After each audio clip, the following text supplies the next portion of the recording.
Hay una cita preciosa de María Zambrano que dice que un maestro es aquel delante de quien es posible hacerse preguntas. Da que pensar, ¿verdad?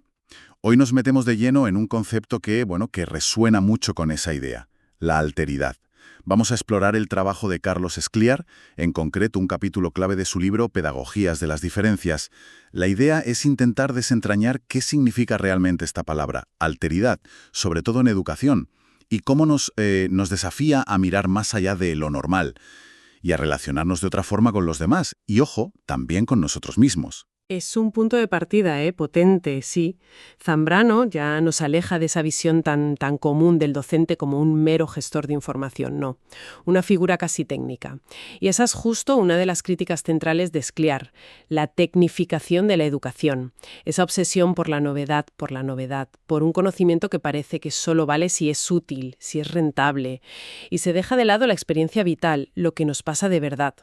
Claro, porque para él lo fundamental en la educación no es tanto estar al día de la última herramienta o el último dato. Es algo mucho más profundo.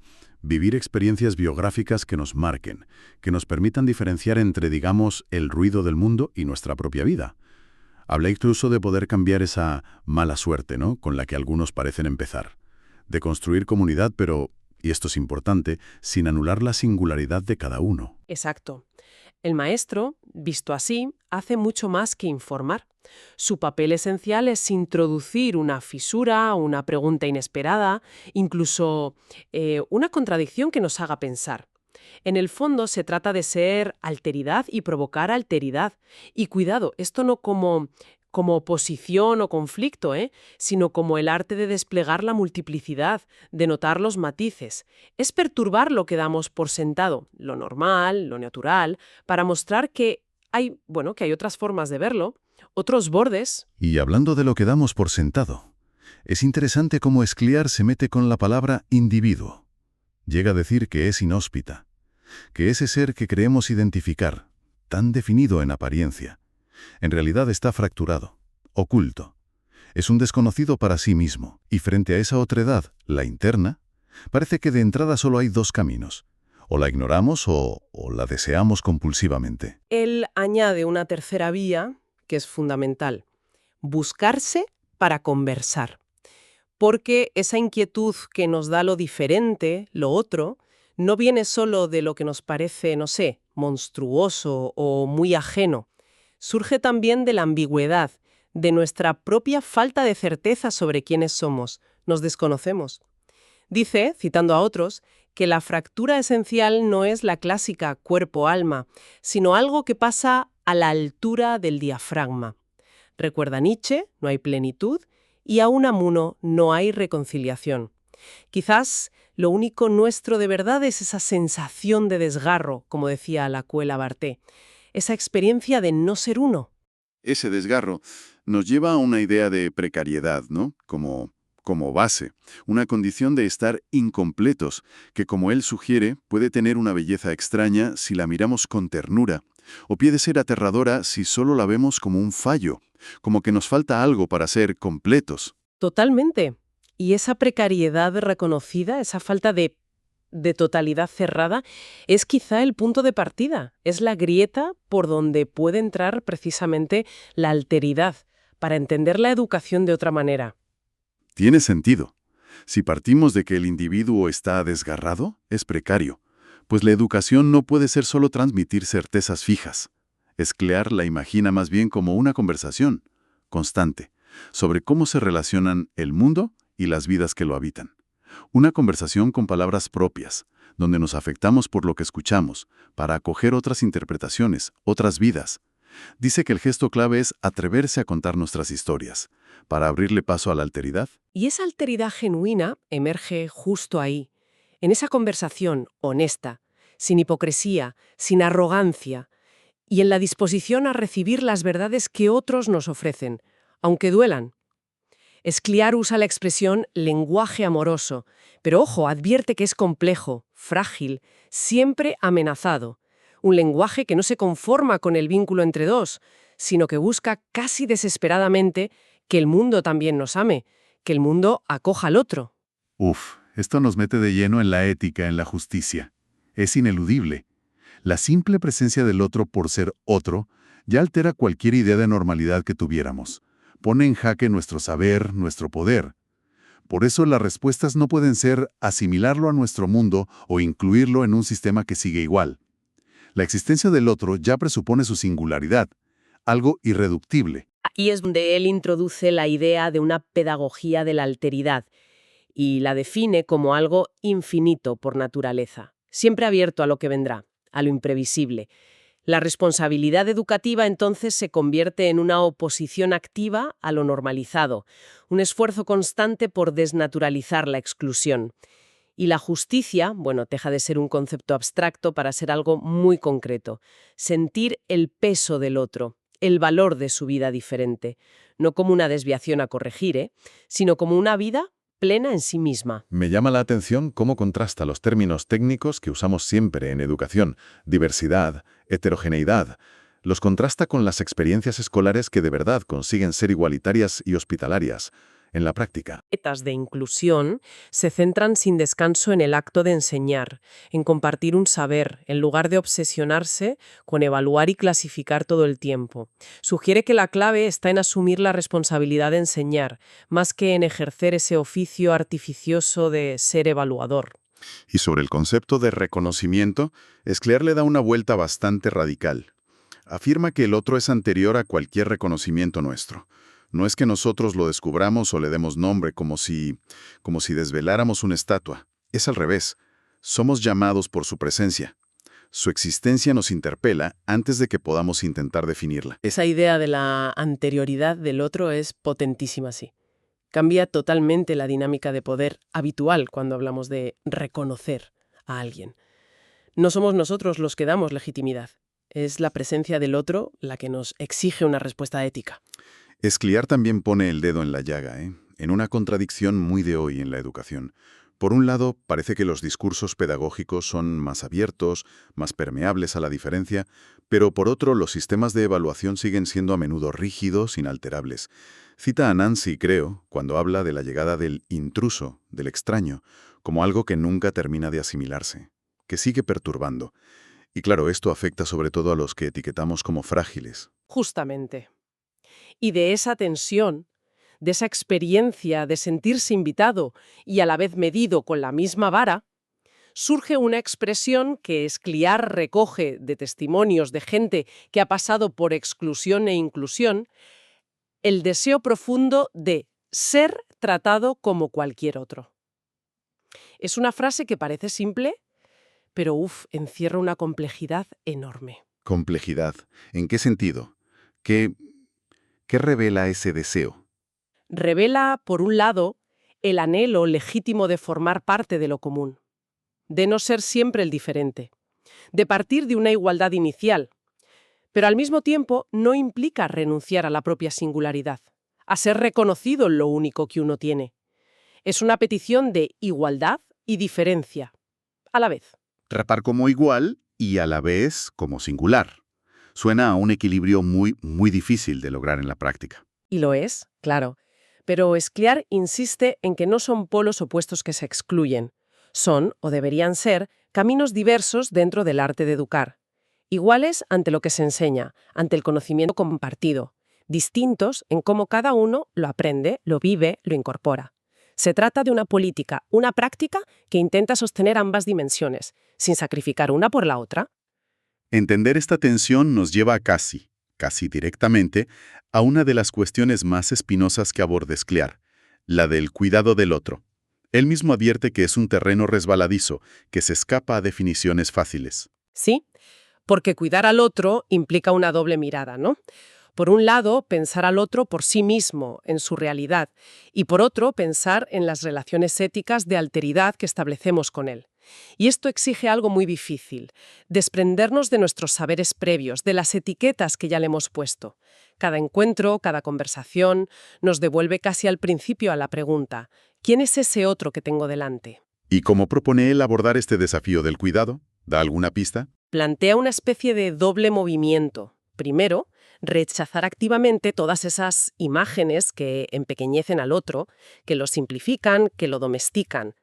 En su lugar, propone abrazar las ideas filosóficas que presentan al otro como inasible, como incognoscible en su totalidad. Y segundo, priorizar siempre la relación ética, la responsabilidad, la respuesta concreta, por encima de la mera representación jurídica o administrativa, que tiende a fijar al otro en una categoría. Es importante también entender que para Scliar la alteridad no es sinónimo de paz o armonía, ¿verdad? Está ligada a la irrupción, a la alteración, a la perturbación de nuestro propio orden. Exacto. Y ahí señala un error histórico fundamental. Hemos tendido a atribuir esa perturbación al otro, como si fuera su culpa, su esencia. De ahí nacen la sospecha, la exclusión, la violencia, la idea del otro como amenaza. Scliar cuestiona esto de raíz. ¿Es realmente una relación aquella que ve en el otro el origen de todos los males? ¿No será que proyectamos en él una negatividad que en realidad habla más de nuestras propias resistencias, de nuestros miedos? De hecho, la exigencia más común, aunque a veces no se diga así, es que el otro renuncie a su alteridad para poder ser aceptado. Hay una cita suya que es demoledora. Queremos la mujer, pero sin lo femenino.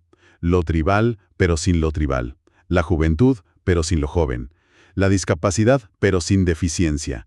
El niño, pero sin su infancia. El extranjero, pero sin extranjeridad. Es como pedirle que deje de ser otro para que no nos moleste. Frente a esa lógica de asimilación forzada, la propuesta es radicalmente opuesta. Sostener al otro en su alteridad. Y esto implica algo aún más difícil: cuidarlo de nosotros mismos. Cuidarlo de nuestros propios prejuicios, estereotipos, de nuestras representaciones simplonas y de nuestros intentos de salvarlo o normalizarlo. Scliar incluso enumera una lista larguísima de aspectos que hacen el cuidado tan complejo: las identidades múltiples, las diferencias internas, la acogida real, el racismo sutil, la experiencia vivida, las preguntas sin respuesta fácil, los límites de nuestra comprensión. Lo hace, creo, para generar una cierta perplejidad, ¿no? Para que veamos que no es un tema que se resuelva con buenas intenciones y ya está. Y a partir de ahí lanza preguntas clave que nos dejan pensando mucho. ¿Por qué hoy parece tan urgente hablar de cuidado? ¿Será que el descuido sistemático ha llegado a anular la alteridad, a hacer casi imposible la relación genuina? ¿Por qué ya no nos basta con discursos sobre la tolerancia o el respeto? ¿Es un problema moral individual? ¿Una cuestión de derechos legales? ¿O es algo más profundo? ¿Una cuestión ética, de responsabilidad, de hospitalidad radical? Y señala cómo las imágenes negativas que asociamos a la alteridad, pobreza, extranjería, discapacidad, a menudo generan una sospecha sobre la humanidad misma del otro. Entonces, el primer paso para un cuidado auténtico sería desmontar esa lógica binaria, esa de nosotros, los normales, los capaces, los salvadores, versus ellos, los diferentes, los necesitados, los problemáticos. Salir de esa trampa. Scliar dice que el descuido no es solo abandonar al otro, es provocar su pérdida, su desaparición simbólica y a veces material. Y la consecuencia terrible es también nuestra propia alienación, quedarnos vacíos, desprovistos de la riqueza que aporta la alteridad. Por eso, el gran desafío es deconstruir activamente esas imágenes, esos saberes prefabricados que tenemos sobre el otro. Scliar nos deja con preguntas abiertas casi como tareas pendientes. ¿Quién es el otro realmente? ¿Es una individualidad fija o un cruce de múltiples relaciones e historias? ¿Estamos hablando de sujetos específicos o de relaciones en constante movimiento? Y sugiere algo muy interesante. Necesitamos cinematografizar y literaturizar nuestras prácticas, las educativas, las sociales. ¿Qué quiere decir con eso? Cinematografizar o literaturizar. Quiere decir mirarlas con la profundidad, la complejidad y los matices con que miramos una buena película o leemos una novela. Abrazar la desazón, los futuros inciertos, las mezclas inesperadas, las pérdidas, el misterio, la conversación difícil, incluso el horror que a veces implica la condición humana y la ética que todo ello conlleva.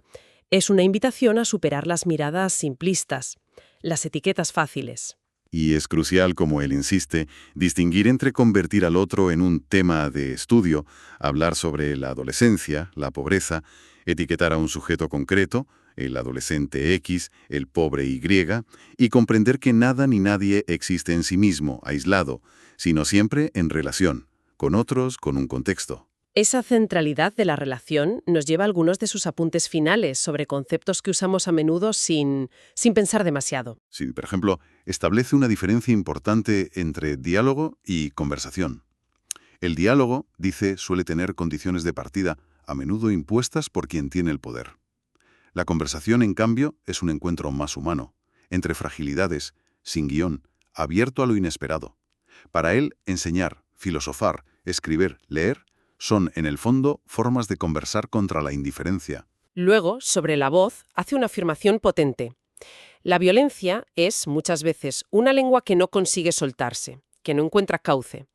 Por eso, no se trata tanto de darle voz a quien supuestamente no la tiene, que es una postura un poco paternalista, ¿no? Sino de aprender a escucharla allí donde ya está hablando, aunque sea a través de un grito, un silencio, un gesto que no entendemos. Y sobre la justicia, ¿qué dice ahí? Pues la rescata de las grandes declaraciones y la devuelve a lo concreto, a lo pequeño.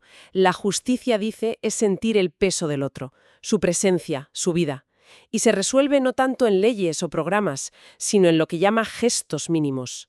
El contacto cotidiano, la pausa para estar, el escuchar atento, la mirada que reconoce sin juzgar. El hacer lugar. Vincula justicia y hospitalidad, acoger al desconocido tal como llega, sin pedirle credenciales. Y ahí cuestiona esa excusa tan frecuente en las escuelas. No estamos preparados. Propone cambiarla por un compromiso, estar disponible y asumir la responsabilidad de buscar los modos. Finalmente aborda de frente la noción de normalidad, apoyándose mucho en Foucault, ¿no? Describe cómo se ha construido esa ficción de lo normal, históricamente, una genealogía meticulosa, y contrasta la lógica repetitiva, controladora, de las instituciones, con la alteridad siempre perturbadora de lo considerado anormal. Advierte que para entender bien cómo funciona el binomio normalidad-patología se necesita paciencia y trabajo de deconstrucción, al estilo de Derrida. Critica los simples cambios de nombre, pasar de educación especial a atención a la diversidad, por ejemplo. Si no hay un cambio real en las prácticas, en la mirada, y alerta sobre la trampa constante de patologizar la diferencia, de convertirla en enfermedad, en déficit. Recuerda cómo Foucault mostró que la distinción normal-patológico no es neutra, sirve para delimitar, para excluir, para justificar el poder. Menciona algunos testimonios que son realmente impactantes para ilustrar esto, ¿verdad? Sí, muy breves, pero muy potentes. La madre que pregunta desconcertada por qué los profesionales no se ponen de acuerdo sobre si sus hijos son iguales o diferentes. La mujer recicladora que dice, antes yo veía, ahora me miran demasiado. O el hombre con discapacidad cuyo mayor deseo era simplemente que me trataran y me educaran como a cualquiera. Son voces que condensan todo el drama de la normalización. Y la conclusión a la que llega junto con Bárcena es, ¿cuál sería? Que la normalidad en realidad no es nada. Nadie es estrictamente normal, y la forma de combatir esa ficción no es negando la diferencia, sino habitándola, haciéndonos íntimos con ella. Se trata de modificar nuestra propia imagen de la norma a través de un gesto cotidiano de reconciliación, de comprensión, de acogida de esa multiplicidad que somos todos. Haciendo balance, esta exploración profunda de la alteridad con Carlos Escliar nos deja claro que no es un concepto abstracto más. Es un aspecto fundamental, tremendamente complejo y éticamente muy exigente de nuestra existencia. Y sobre todo, de la educación. Nos desafía a cuestionar nuestras ideas más firmes sobre lo normal, sobre quiénes somos como individuos y sobre qué significa de verdad cuidar del otro.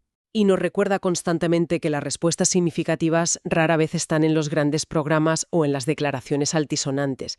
Están mucho más cerca, en la calidad de nuestra conversación, en la profundidad de nuestra escucha, en la responsabilidad ética que asumimos día a día y, sobre todo, en esos gestos mínimos de hospitalidad, reconocimiento y cuidado que podemos ofrecer en lo cotidiano. Presentaciones automáticas, tanto en lo personal como en lo profesional, necesitaríamos empezar a desmontar, a deconstruir. Para hacerle un espacio más auténtico a la alteridad en nuestras vidas, en nuestras aulas, en nuestros encuentros, O, dicho de otra forma, ¿cómo cambiaría nuestra manera de ver y responder a la diferencia si intentáramos cinematografizar o literaturizar nuestras interacciones diarias? Es decir, si las mirásemos con la complejidad, los matices y la profundidad de una buena película o una novela. Ahí queda la invitación a seguir pensando. Ha sido un placer compartir este análisis.